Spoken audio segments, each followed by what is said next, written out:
Hello, and welcome back to Baby Elias's Stories. We now return to Understood Betsy by Dorothy Canfield Fisher. Chapter 2. Betsy holds the reins. You can imagine, perhaps, the dreadful terror of Elizabeth Ann as the train carried her along toward Vermont and the horrible Putney farm. It had happened so quickly. Her satchel packed, the telegram sent, the train caught, that she had not had time to get her wits together, assert herself, and say that she would not go there. Besides, she had a sinking notion that perhaps they wouldn't pay any attention to her if she did. The world had come to an end now that Aunt Frances wasn't there to take care of her. Even in the most familiar air, she could only half breathe without Aunt Frances. And now she was not even being taken to the Putney farm. She was being sent. She shrank together in her seat, more and more frightened as the end of her journey came nearer, and looked out dismally at the winter landscape, thinking it hideous with its brown bare fields, its brown bare trees, and the quick running little streams hurrying along, swollen with the January thaw which had taken all the snow from the hills. She had heard her elders say about her so many times that she could not stand the cold, that she shivered at the very thought of cold weather, and certainly nothing could look colder than that bleak country into which the train was now slowly making its way. The engine puffed and puffed with great laboring breaths that shook Elizabeth Ann's diaphragm up and down, but the train moved more and more slowly. Elizabeth Ann could feel under her feet how the floor of the car was tipped up as it crept along the steep incline. "Pretty stiff grade here," said a passenger to the conductor. "You bet," he assented. "But Hillsboro is the next station, and that's the top of the hill. We go down after that to Rutland." He turned to Elizabeth Ann. "Say, little girl, didn't your uncle say you were to get off at Hillsboro? You'd better be getting your things together." Poor Elizabeth Ann's knees knocked against each other with fear of the strange faces she was to encounter. And when the conductor came to help her get off, he had to carry the white, trembling child as well as her satchel. But there was only one strange face there. Not another soul in sight at the little wooden station. A grim-faced old man in a fur cap and a heavy coat stood by a lumber wagon. "This is her, Mr. Putney," said the conductor, touching his cap, and went back to the train, which went away shrieking for a nearby crossing and setting the echoes ringing from one mountain to another. There was Elizabeth Ann alone with her much-feared great-uncle Henry. He nodded to her and drew out from the bottom of the wagon a warm, large cape, which he slipped over her shoulders. "The women folks were afraid you'd get cold driving," he explained. He then lifted her high to the seat, tossed her satchel into the wagon, climbed up himself, and clucked to his horse. Elizabeth Ann had always before thought it an essential part of railway journeys to be much kissed at the end and asked a great many times how you had stood the trip. She sat very still on the high lumber seat, feeling very forlorn and neglected, Her feet dangled high above the floor of the wagon. She felt herself to be in the most dangerous place she had ever dreamed of in her worst dreams. Oh, why wasn't Aunt Frances there to take care of her? It was just like one of her bad dreams. Yes, it was horrible. She would fall. She would roll under the wheels and be crushed too. She looked up at Uncle Henry with the wild, strained eyes of nervous terror, which always brought Aunt Frances to her in a rush to hear all about it, to sympathize, to reassure. Uncle Henry looked down at her soberly, his hard, weather-beaten old face quite unmoved. "Here, you drive, will you, for a piece?" he said briefly, putting the reins in her hands, hooking his spectacles over his ears and drawing out a stubby pencil and a bit of paper. "I've got some figuring to do. You pull on the left-hand rein to make him go to the left, and t'other way for t'other way, though 'tain't likely we'll meet any teams." Elizabeth Ann had been so near one of her wild screams of terror that now, in spite of her instant, absorbed interest in the reins, she gave a queer little yelp. She was all ready with the explanation, her conversations with Aunt Frances having made her very fluent in explanations of her own emotions. She would tell Uncle Henry about how scared she had been and how she had just been about to scream and couldn't keep back that one little. But Uncle Henry seemed not to have heard her little howl, or, if he had, didn't think it worth conversation. For the horses were certainly going to one side. She hastily decided which was her right hand, she had never been forced to know it so quickly before, and pulled furiously on that rein. The horses turned their hanging heads a little, and miraculously, there they were in the middle of the road again. Elizabeth Ann drew a long breath of relief and pride, and looked to Uncle Henry for praise. But he was busily setting down figures as though he were getting his arithmetic lessons from the next day and had not noticed. Oh, there they were, going to the left again. This time, in her flurry, she made a mistake about which hand was which and pulled wildly on the left line.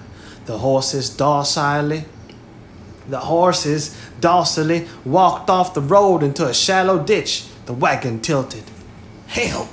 Why didn't Uncle Henry help? Uncle Henry continued intently, figuring on the back of his envelope. Elizabeth Ann, the perspiration starting out on her forehead, pulled the other line. The horses turned back up the little slope, and the wheel grated sickeningly against the wagon box. She was sure they would tip over. But somehow, there they were in the road, safe and sound, with Uncle Henry adding up a column of figures. If he only knew, thought the little girl, if he only knew the danger he had been in and how he had been saved. But she must think of some way to remember for sure which her right hand was and avoid that hideous mistake again. Then suddenly something inside Elizabeth Ann's head stirred and moved. It came to her like a clap that she needn't know which was right or left at all if she just pulled the way she wanted them to go. The horses would never know whether it was right or the left rein. It is possible that what stirred inside her head at that moment was her brain waking up. She was 9 years old, and she was in the 3rd A grade at school. But that was the first time she had ever had a whole thought of her very own. At home, Aunt Frances had always known exactly what she was doing, and had helped her over the hard places before she even knew they were there. And at school, her teachers had been carefully trained to think faster than the scholars. Somebody had always been explaining things to Elizabeth Ann so industriously that she had never found out a single thing for herself before. This was a very small discovery, but an original one. Elizabeth Ann was as excited about it as a mother bird over the first egg that hatches. She forgot how afraid she was of Uncle Henry and poured out to him her discovery. "It's not right or left that matters," she ended triumphantly. "It's which way you want to go." Uncle Henry looked at her attentively as she talked, eyeing her sidewise over the top of one spectacle glass. When she finished, "Well, now, that's so," he admitted, and returned to his arithmetic. It was a short remark, shorter than any Elizabeth Ann had ever heard before. Aunt Frances and her teachers always explained matters at length, but it had a weighty, satisfying ring to it. The little girl felt the importance of having her statement recognized. She turned back to her driving. The slow, heavy plow horses had stopped during her talk with Uncle Henry. They stood as still now as though their feet had grown to the road. Elizabeth Ann looked up at the old man for instructions, but he was deep in his figures. She had been taught never to interrupt people, so she sat still and waited for him to tell her what to do. But although they were driving in the midst of a winter thaw, it was a pretty cold day, with an icy wind blowing down the back of her neck. The early winter twilight was beginning to fall, and she felt rather empty. She grew very tired of waiting and remembered how the grocer's boy at home had started his horses. Then, summoning all her courage, with an apprehensive glance at Uncle Henry's arithmetical silence, she slapped the reins up and down on the horses' backs and made the best imitation she could of the grocer's boy's cluck. The horses lifted their heads, they leaned forward, they put one foot before the other. They were off. The color rose hot on Elizabeth Ann's happy face. If she had started a big red automobile, she would not have been prouder, for it was the first thing she had ever done all herself. Every bit, every smidge. She had thought of it, and she had done it, and it had worked. Now, for what seemed to her a long time, she drove so hard she could think of nothing else. She guided the horses around stones. She cheered them through freezing mud puddles of melted snow. She kept them in the anxiously exact middle of the road. She was quite astonished when Uncle Henry put his pencil and paper away, took the reins from her hands, and drove into a yard, on one side of which was a little low white house, and on the other a big red barn. He did not say a word, but she guessed that this was Putney Farm. Two women in gingham dresses and white aprons came out of the house. One was old, and one might be called young, just like Aunt Harriet and Aunt Frances, but they looked very different from those aunts. The dark-haired one was very tall and strong-looking, and the white-haired one was very rosy and fat. They both looked up at the little thin, white-faced girl on the high seat and smiled. "Well, Father, you got her, I see," said the brown-haired one. She stepped up to the wagon and held up her arms to the child. "Come on, Betsy, and get some supper," she said, as though Elizabeth Ann had lived there all her life and had just driven into town and back. And that was the arrival of Elizabeth Ann at Putney Farm. The brown-haired one took a long, strong step or two and swung her up on the porch. "You take her in, Mother," she said. "I'll help Father unhitch." The fat, rosy, white-haired one took Elizabeth Ann's skinny, cold little hand in his soft, warm, fat one and led her along to the open kitchen door. "I'm your Aunt Abigail," she said.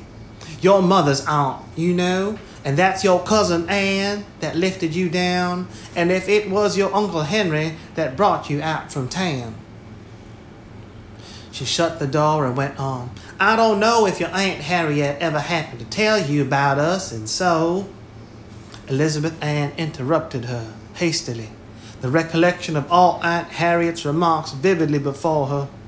Oh yes, she said. "She always talked about you. She talked about you a lot, she—" The little girl stopped short and bit her lip. If Aunt Abigail guessed from the expression on Elizabeth Ann's face what kind of talking Aunt Harriet's had been, she showed it only by a deepening of the wrinkles all around her eyes. She said gravely, "Well, that's a good thing. You know all about us then." She turned to the stove and took out of the oven a pan of hot baked beans, very brown and crispy on top. Elizabeth Ann detested beans and said over her shoulder, "Take your things off, Betsy, and hang 'em on that lowest hook on the back of the door. That's your hook." The little girl fumbled forlornly with the fastenings of her cape and the buttons of her coat. At home, Aunt Frances or Grace had always taken off her wraps and put them away for her. When, very sorry for herself, she turned away from the hook, Aunt Abigail said, "Now you must be cold. Pull a chair right up here by the stove." She was stepping around quickly as she put supper on the table. The floor shook under her. She was one of the fattest people Elizabeth Ann had ever seen. After living with Aunt Frances and Aunt Harriet and Grace, the little girl could scarcely believe her eyes. She stared and stared. Aunt Abigail seemed not to notice this. Indeed, she seemed for the moment to have forgotten all about the newcomer. Elizabeth Ann sat on the wooden chair, her feet hanging. She had been taught that it was not manners to put her feet on the rungs, looking about her with miserable, homesick eyes. What an ugly, low-ceilinged room, with only a couple of horrid kerosene lamps for light, and they didn't keep any girl, evidently. And they were going to eat right in the kitchen like poor people, and nobody spoke to her or looked at her or asked her how she had stood the trip.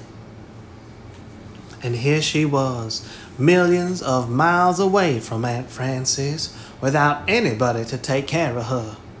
She began to feel the tight place in her throat which, by thinking about hard, she could always turn into tears, and presently her eyes began to water.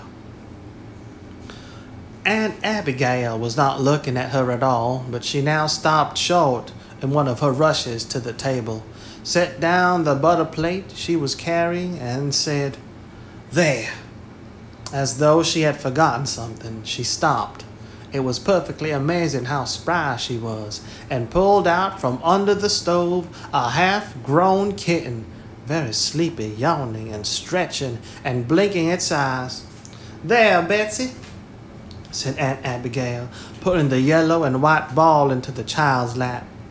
"There's one of old Whitey's kittens. There is one of old Whitey's kittens that didn't get given away last summer, and she pesters the life out of me. I've got so much to do. When I heard you were coming, I thought maybe you would take care of her. And when I heard you were coming, I thought maybe you would take care of her for me, if you want to. Enough to bother to feed her and all. You can have her for your own." Elizabeth Ann bent her thin face over the warm, furry, friendly little animal. She could not speak. She had always wanted a kitten, but Aunt Frances and Aunt Harriet and Grace had always been sure that cats brought diphtheria. Diphtheria. Oh, my Lord. Diphtheria. Diphtheria. Diphtheria. an acute, highly contagious bacterial disease causing inflammation of the mucous membranes, formation of a false membrane in the throat that hinders breathing and swallowing, and potential fatal heart and nerve damage by a bacterial toxin in the blood. It is now rare in developed countries because of immunization. Diphtheria. Aunt Harriet and Grace had always been sure that cats brought diphtheria and tonsillitis and all sorts of dreadful diseases to delicate little girls. She was afraid to move for fear the little thing would jump down and run away.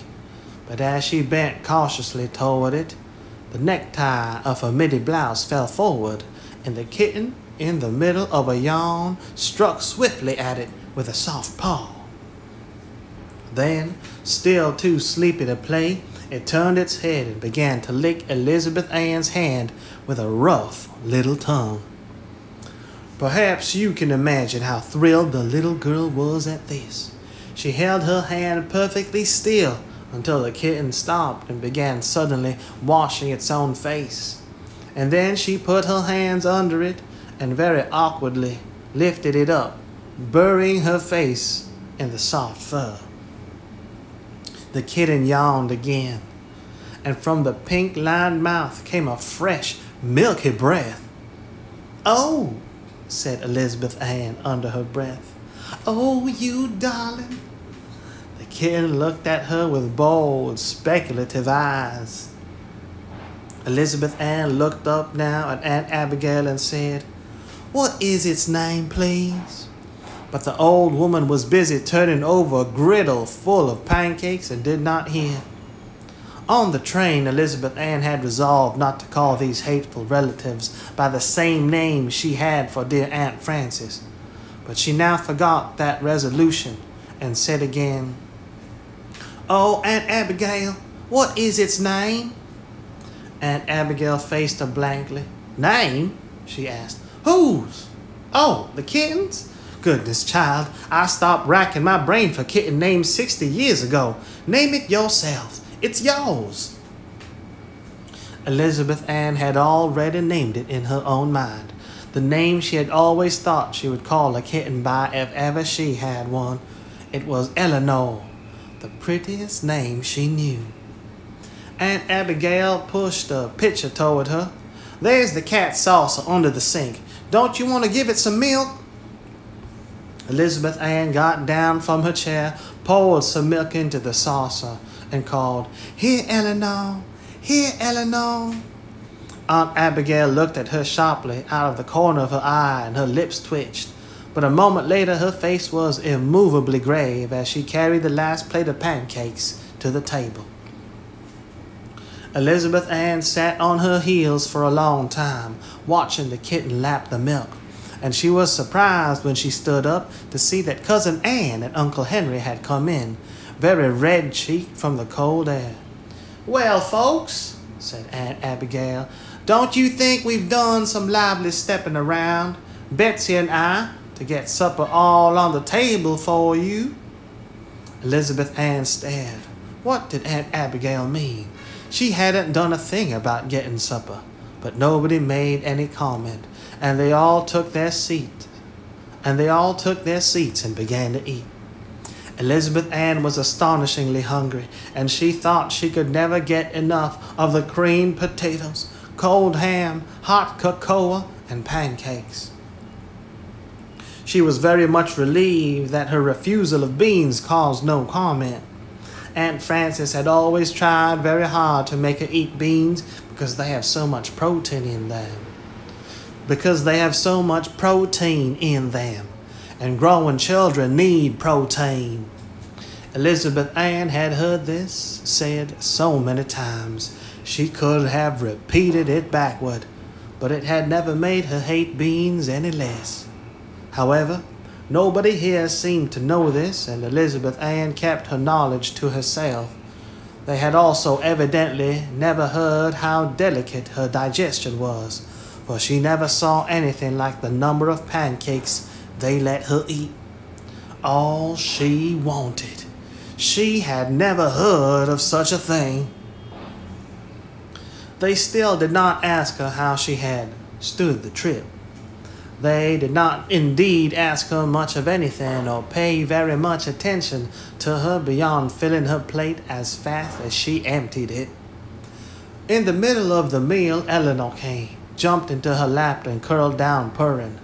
After this, Elizabeth Ann kept one hand on the little softball, handling her fork with the other. After supper, well, Elizabeth Ann knew what did happen after supper until she felt somebody lifting her and carrying her upstairs. It was Cousin Ann, who carried her as lightly as though she was a baby. And who said, as she sat down on the floor in the slant-ceiling bedroom, "You went right to sleep with your head on the table. I guess you're pretty tired." Aunt Abigail was sitting on the edge of a great wide bed with 4 posts and a curtain around the top. She was partly undressed and was undoing her hair and brushing it out. It was very curly and all fluffed out in a shining white fuzz around her fat pink face, full of soft wrinkles. But in a moment she was braiding it up again and putting on a tight white nightcap, which she tied under her chin. "We got the word about your coming so late," said Cousin Ann, "that we didn't have time to fix you up a bedroom that can be warmed. So you're going to sleep in here for a while. The bed's big enough for 2, I guess, even if they are as big as you and Mother." Elizabeth Ann stared again. What queer things they said here. She wasn't nearly as big as Aunt Abigail. "Mother, did you put Shep out?" asked Cousin Ann. And when Aunt Abigail said, "No, there, I forgot to," Cousin Ann went away, and that was the last of her. They certainly believed in being saving of their words at Putney Farm. Elizabeth Ann began to undress. She was only half awake, and that made her feel only about half her age, which wasn't very great. The whole of it, and she felt like just crooking her arm over her eyes and giving up. She was too forlorn. She had never slept with anybody before, and she had heard ever so many times how bad it was for children to sleep with grown-ups. An icy wind rattled the windows and puffed in around the loose old casings. On the windowsill lay a little wreath of snow. Elizabeth Ann shivered and shook on her thin legs, undressed in a hurry, and slipped into her nightdress. She felt just as cold inside and out, and never was more utterly miserable than in that strange, ugly little room with that strange, queer, fat old woman. She was even too miserable to cry, and that is saying a great deal for Elizabeth Ann. She got into bed first because Aunt Abigail said she was going to keep the candle lighted for a while and read.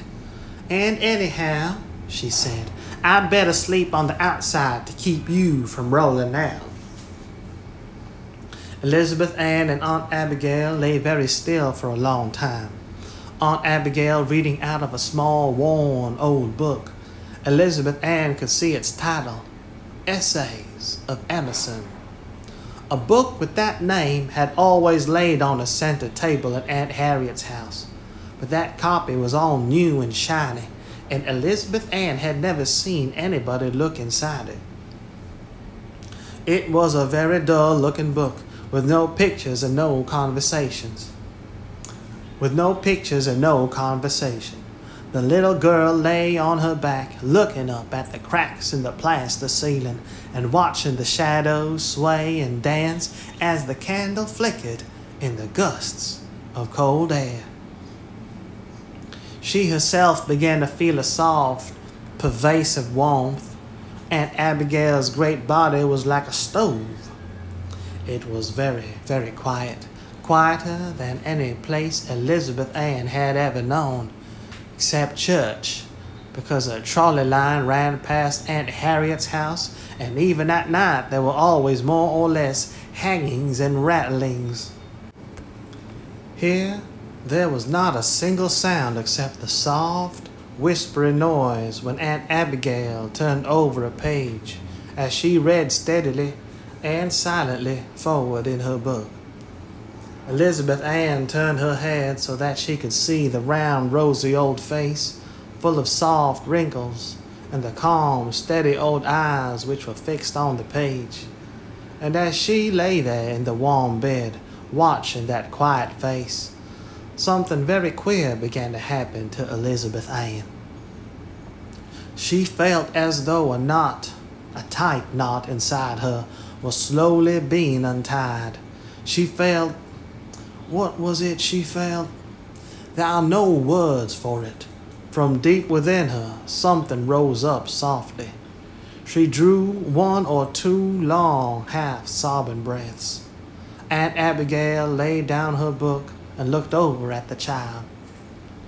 "Do you know," she said in a conversational tone, "do you know, I think it's going to be real nice having a little girl in the house again." Oh, then the tight knot in the little unwanted girl's heart was loosened indeed. It all gave way at once, and Elizabeth Ann burst suddenly into hot tears. Yes, I know I said I would not tell you any more about her crying, but these tears were very different from any she had ever shed before, and they were the last too, for a long, long time. Aunt Abigail said, "Well, well," and moving over in bed, took the little weeping girl into her arms.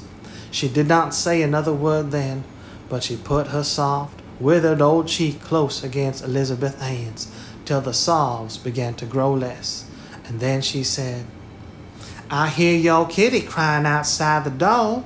Shall I let her in? I expect she'd like to sleep with you. I guess there's room for 3 of us." She got out of bed as she spoke and walked across the room to the door. The floor shook under her great bulk, and the peak of her nightcap made a long, grotesque shadow. But as she came back with the kitten in her arms, Elizabeth Ann saw nothing funny in her looks. She gave Eleanor to the little girl and got into bed again. "There now, I guess we're ready for the night," she said. "You put the kitty on the other side of you so she won't fall out of bed."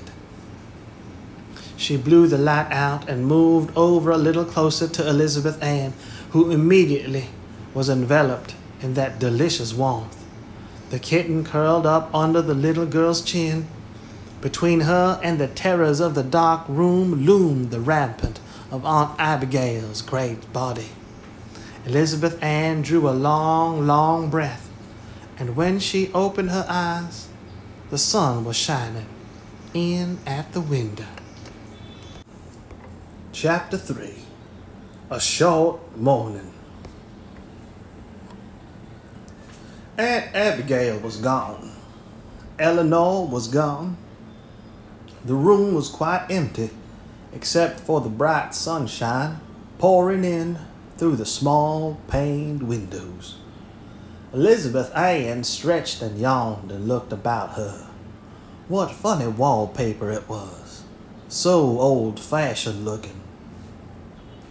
The picture was of a blue river and a brown mill, with green willow trees over it, and a man with sacks on his horse's back stood in front of the mill. This picture was repeated a great many times all over the paper, and in the corner where it hadn't come out even, they had to cut it right down the middle of the horse. It was very curious looking. She stared at it a long time, waiting for somebody to tell her when to get up. At home, Aunt Frances always told her and kept her and helped her get dressed. But here, nobody came. She discovered that the heat came from a hole in the floor near the bed, which opened down into the room below. From it came a warm breath of baking bread and a muffled thump once in a while, and a muffled thump once in a while. The sun rose higher and higher, and Elizabeth Ann grew hungrier and hungrier. Finally, it occurred to her that it was not absolutely necessary to have somebody tell her to get up. She reached for her clothes and began to dress. When she had finished, she went out into the hall, and with a return of her aggrieved, abandoned feeling, you must remember that her stomach was very empty, she began to try to find her way downstairs. She soon found the steps, went down them one at a time, and pushed open the door at the foot. Cousin Ann, the brown-haired one, was ironing near the stove. She nodded and smiled as the child came into the room and said, "Well, you must feel rested." "Oh, I haven't slept," exclaimed Elizabeth Ann. "I was waiting for somebody to tell me to get up." "Oh," said Cousin Ann, opening her black eyes a little. "Were you?" She said no more than this, but Elizabeth Ann decided hastily that she would not add, as she had been about to, that she was also waiting for somebody to help her dress and do her hair. As a matter of fact, she had greatly enjoyed doing her own hair, the first time she had ever tried it. It had never occurred to Aunt Frances that her little baby girl had grown up enough to be her own hairdresser, nor had it occurred to Elizabeth Ann that this might be possible. But as she struggled with the snarls, she had a sudden wild idea of doing it a different way from the pretty fashion Aunt Frances always followed. Elizabeth Ann had always secretly envied a girl in her class whose hair was all tied back from her face, with one big knot in her ribbon at the back of her neck. It looked so grown up, and this morning she had done hers that way, turning her neck till it ached, so that she could see the coveted tight effect at the back. And still, aren't little girls queer? Although she had enjoyed doing her own hair, she was very much inclined to feel hurt because Cousin Ann had not come to do it for her. Cousin Ann set her iron down with the soft thump which Elizabeth Ann had heard upstairs. She began folding a napkin and said, "Now reach yourself a bowl off the shelf yonder. The oatmeal's in that kettle on the stove and the milk is in the blue pitcher. If you want a piece of bread and butter, here's a new loaf just out of the oven, and the butter's in that brown crock." Elizabeth Ann followed these instructions and sat down before this quickly assembled breakfast in a very much surprised silence. At home, it took the girl more than half an hour to get breakfast and set the table, and then she had to wait on them besides. She began to pour the milk out of the pitcher and stopped suddenly. "Oh, I'm afraid I've taken more than my share," she said apologetically. Cousin Ann looked up from her rapidly moving iron and said in an astonished voice, "Your share? What do you mean?" "My share of the quart," explained Elizabeth Ann. At home, they bought a quart of milk and a cup of cream every day, and they were all very conscientious about not taking more than their due share. "Good land, child, take all the milk you want," said Cousin Ann, as though she found something shocking in what the little girl had just said. Elizabeth Ann thought to herself that she spoke as though milk ran out of a faucet, like water. She was very fond of milk, and she made a very good breakfast as she sat looking about the low-ceilinged room. It was unlike any room she had ever seen. It was, of course, the kitchen, and yet it didn't seem possible that the same word could be applied to that room, and the small, dark cubbyhole which had been Grace's asthmatical kingdom. This room was very long and narrow, and all along one side were windows with white ruffled curtains drawn back at the sides, and with small shining panes of glass, through which the sun poured a golden flood of light on a long shelf of potted plants that took the place of a windowsill. The shelf was covered with shining white oilcloth. The pots were of clean reddish brown, the sturdy, stocky plants of bright green with their clear red and white flowers. Elizabeth Ann's eyes wandered all over the kitchen, from the low white ceiling to the clean bare wooden floor, but they always came back to those sunny windows. Once, back in the big brick school building, as she had sat drooping her thin shoulders over her desk, some sort of a procession had gone by with a brass band playing a lively air. For some queer reason, every time she now glanced at that sheet of sunlight and the bright flowers, she had a little of the same thrill which had straightened her back and gone up and down her spine while the band was playing. Possibly Anne Francis was right after all, and Elizabeth Ann was a very impressionable child. I wonder, by the way, if anybody ever saw a child who wasn't. At one end, the end where Cousin Ann was ironing, stood the kitchen stove, gleaming black with a tea kettle humming away on it, a big hot water boiler near it, and a large kitchen cabinet with lots of drawers and shelves and hooks and things. Beyond that, in the middle of the room, was the table where they had had supper last night, and at which the little girl now sat eating her very late breakfast. And beyond that, at the other end of the room, was another table with an old dark red cashmere shawl on it for a cover. A large lamp stood in the middle of this, a bookcase near it, 2 or 3 rocking chairs around it, and back of it, against the wall, was a wide sofa covered with bright cretonne with 3 bright pillows. Something big and black and woolly was lying on this sofa, snoring loudly. As Cousin Ann saw the little girl's fearful glance alight on this, she exclaimed, "That's Shep, our old dog. Doesn't he make an awful noise? Mother says, when she happens to be alone here in the evening, it's real company to hear Shep snore, as good as having a man in the house." Although this did not seem at all a sensible remark to Elizabeth Ann, who thought soberly to herself that she didn't see why snoring made a dog as good as a man, till she was acute enough, for she was really quite an intelligent little girl, to feel that it belonged in the same class of remarks as 1 or 2 others she had noted as queer in the talk at Putney Farm last night.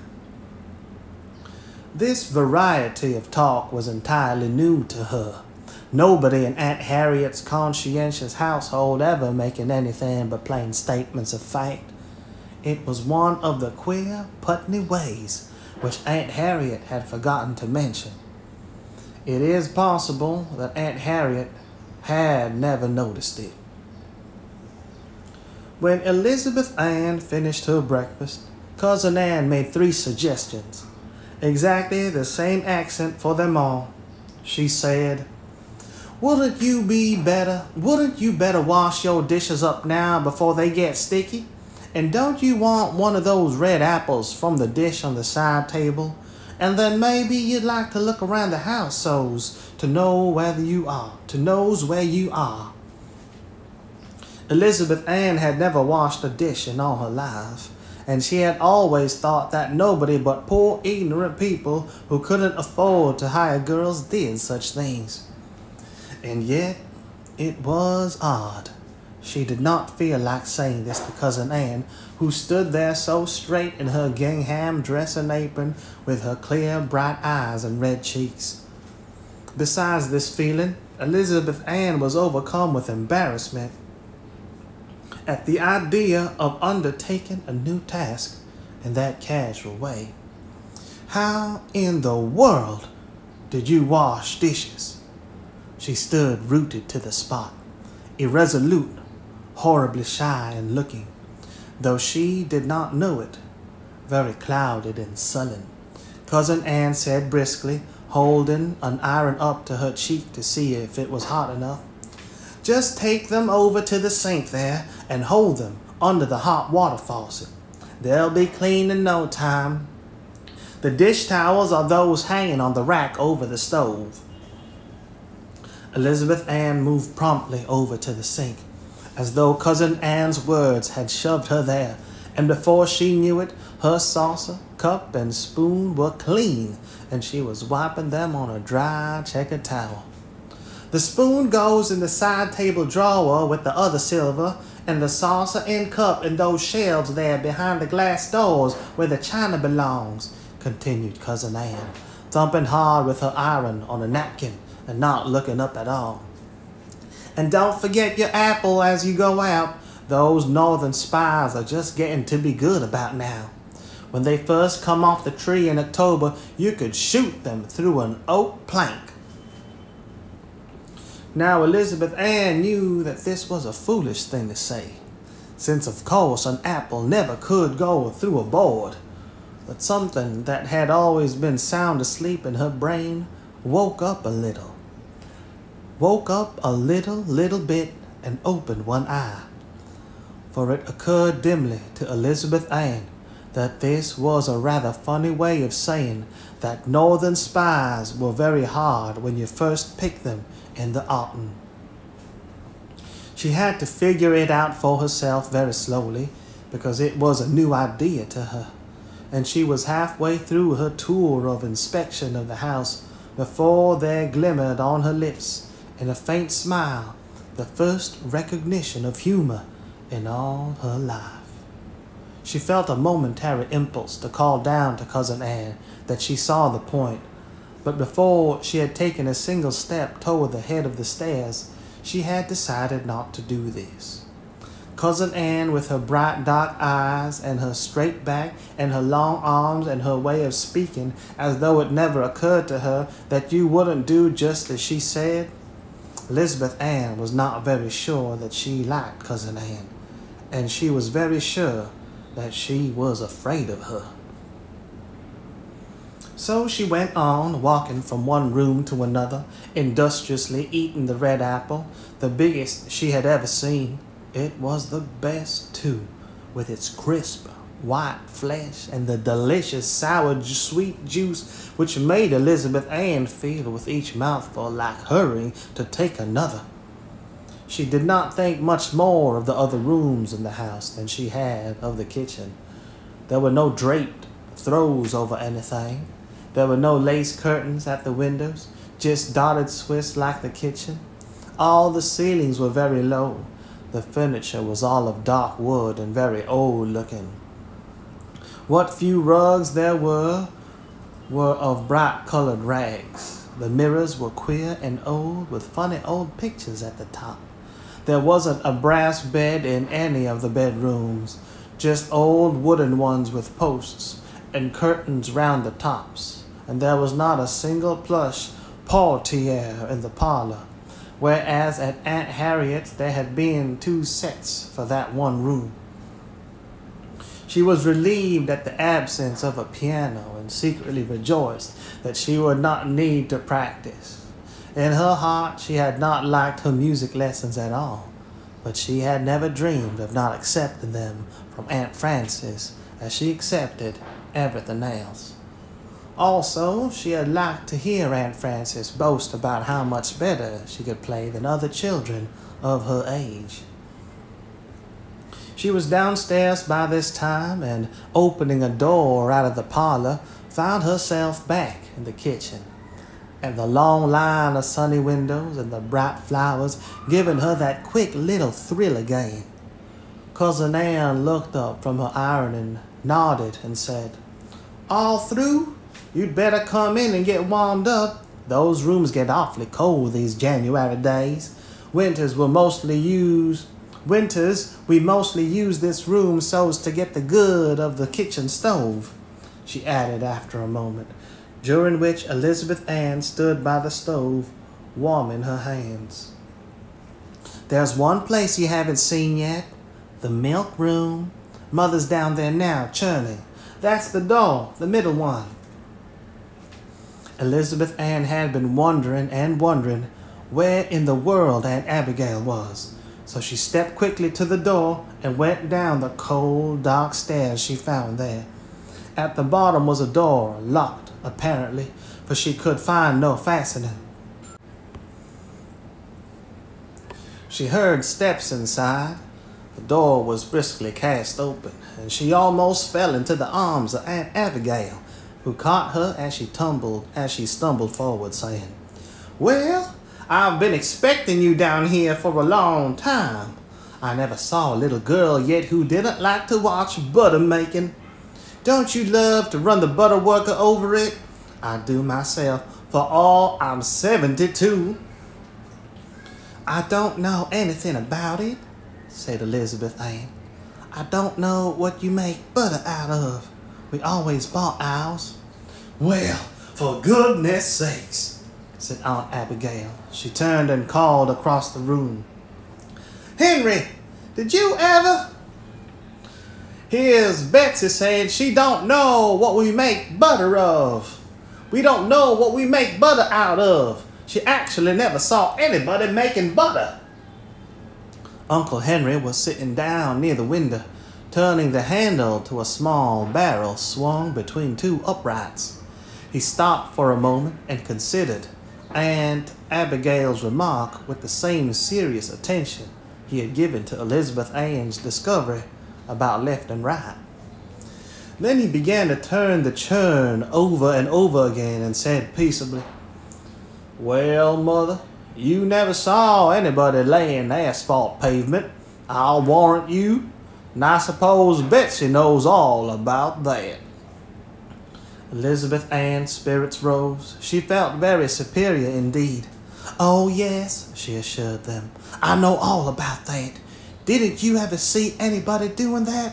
Why, I've seen them hundreds of times. Every day as we went to school, they were doing over the whole pavement for blocks along there." Aunt Abigail and Uncle Henry looked at her with interest, and Aunt Abigail said, "Well now, think of that. Tell us all about it."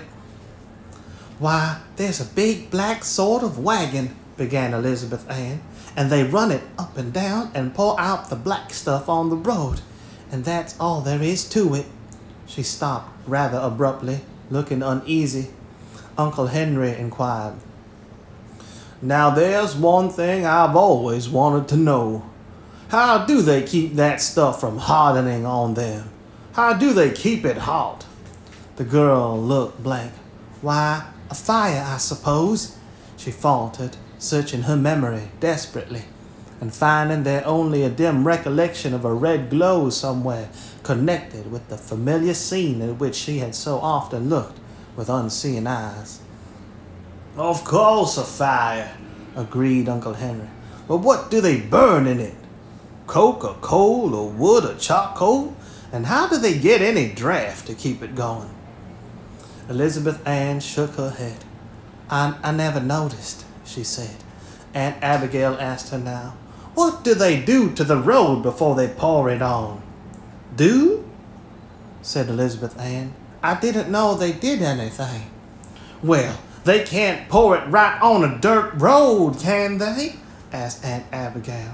"Don't they put down cracked stone or something?" Elizabeth Ann looked down at her toes. "I never noticed," she said. "I wonder how long it takes for it to harden," said Uncle Henry. "I never noticed," said Elizabeth Ann in a small voice. Uncle Henry said, "Oh," and stopped asking questions. Aunt Abigail turned away and put a stick of wood in the stove.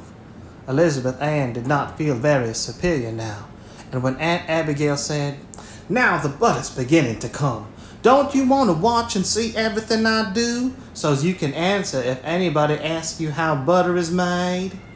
Elizabeth Ann understood perfectly what was in Aunt Abigail's mind and gave to the process of butter making a more alert and aroused attention than she had ever before given to anything. It was so interesting, too, that in no time she forgot why she was watching and was absorbed in the fascinations of the dairy for their own sake. She looked in the churn as Aunt Abigail unscrewed the top and saw the thick, sour cream separating into buttermilk and tiny golden particles. "It's gathering," said Aunt Abigail, screwing the lid back on. "Father'll churn it a little more till it really comes. And you and I will scour the wooden butter things and get everything ready. You'd better take that apron there to keep your dress clean." Wouldn't Aunt Frances have been astonished if she could have looked in on Elizabeth Ann that very first morning of her stay at the hateful Putney Farm and have seen her wrapped in a gingham apron, her face bright with interest, trotting here and there in the stone-floored milk room. She was allowed the excitement of pulling out the plug from the bottom of the churn, and dodged back hastily to escape the gush of buttermilk spouting into the pail held by Aunt Abigail. And she poured the water in to wash the butter and screwed on the top herself, and again all herself, for Uncle Henry had gone off as soon as the butter had come. Swung the barrel back and forth 6 or 7 times to swish the water all through the particles of butter. She even helped Aunt Abigail scoop out the great yellow lumps. Her imagination had never conceived of so much butter in all the world. Then Aunt Abigail let her run in the curiously shaped wooden butter worker back and forth over the butter, squeezing out the water and then pile it up again with her wooden paddle into a mound of gold. She weighed out the salt it needed on the scales and was very much surprised to find that there really is such a thing as an ounce. She had never met it before outside the pages of her arithmetic book, and she didn't know it lived anywhere else. After the salt was worked in, she watched Aunt Abigail's deft, wrinkled old hands make pats and rolls. It looked like the greatest fun, and too easy for anything. And when Abigail asked her if she wouldn't like to make up the last half-pound into a pat for dinner, she took up the wooden paddle confidently, and then she got one of the surprises that Putney Farm seemed to have for her. She discovered that her hands didn't seem to belong to her at all, that her fingers were all thumbs, and that she didn't seem to know in the least beforehand how hard a stroke she was going to give, nor which way her fingers were going to go. It was, as a matter of fact, the first time Elizabeth Ann had tried to do anything with her hands except to write and figure and play on the piano. And naturally, she wasn't very acquainted with them. She stopped in dismay, looking at the shapeless, battered heap of butter before her and holding out her hands as though they were not part of her. And Abigail laughed, took up the paddle, and after 3 or 4 passes, the butter was a smooth yellow ball. "Well, that brings it all back to me," she said. "When I was a little girl, when my grandmother first let me try to make a pat, I was about 5 years old. My, what a mess I made of it. And I remember, doesn't it seem funny that she laughed and said her great aunt Elmira had taught her how to handle butter right here in this very milk room? Let's see. Grandmother was born the year the Declaration of Independence was signed. That's quite a while ago, isn't it? But butter hasn't changed much, I guess. No little girls either." Elizabeth Ann listened to this statement with a very queer, startled expression on her face, as though she hadn't understood the words. Now, for a moment, she stood staring up in Aunt Abigail's face, and yet not seeing her at all because she was thinking so hard. She was thinking, why, there were real people living when the Declaration of Independence was signed. Real people, not just history people. Old women teaching little girls how to do things right in this very room, on this very floor, and the Declaration of Independence just signed. To tell the honest truth, although she had passed a very good examination in the little book on American history they had studied in school, Elizabeth Ann had never, to that moment, had any notion that there ever had been really and truly any declaration of independence at all. It had been like the Amps, living exclusively inside her school books for little girls to be examined about. And now here, Aunt Abigail, talking about a butter pat, had brought it to life. Of course, all this only lasted a moment because it was such a new idea. She soon lost track of what she was thinking of.